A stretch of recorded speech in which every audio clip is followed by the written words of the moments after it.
America భారతదేశానికి సంబంధించి ఒక స్టేట్మెంట్ ఇచ్చిందనమాట.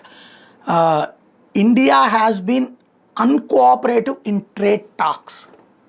ఏదైతే వాణిజ్య చర్చల విషయంలో సహకరించే ధోరణిలో ఉండట్లేదు భారత్ అని. ఏం సహకరించాలి వాళ్ళకి అంటే, మన దేశంలో వాళ్ళ దేశంలో తయారయ్యే ఉత్పత్తులన్నిటినీ మన దేశంలో తక్కువకి ట్యాక్స్కి 10% ట్యాక్స్కి తీసుకోవాలి. అప్పుడు మన దేశపు ఉత్పత్తులు కూడా వాళ్ళు 10%కి తీసుకుంటారు. కానీ మన కార్ల పరిశ్రమ దెబ్బతింటుంది. వాళ్ళ కార్లకి మనం ఇప్పుడు టెస్లా అక్కడ 30 లక్షలు అయితే ఇక్కడ 65 లక్షల రూపాయలు ఉంటుంది.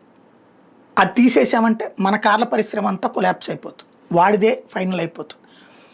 అట్లాగే వ్యవసాయ ఉత్పత్తులు వాళ్ళైతే ఇచ్చి మన మీద రుద్దాలని చూస్తున్నారు. అలాగే చేపల ఉత్పత్తులు వాళ్ళైతే తెచ్చి మన మీద రుద్దాలని చూస్తున్నారు. అట్లాగే వాళ్ళ విత్తనాలు జన్యు విత్తనాలు తెచ్చి మన మీద రుద్దాలని చూస్తున్నారు. వీటన్నిటి విషయంలో పాల ఉత్పత్తులు వాళ్ళు తెచ్చి మన మీద రుద్దాలని చూస్తున్నారు.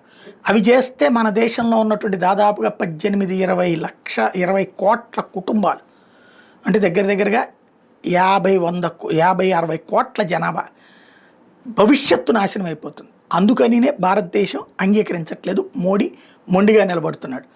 ఆ విషయం వాళ్ళకి అర్థం కావాలి కదా.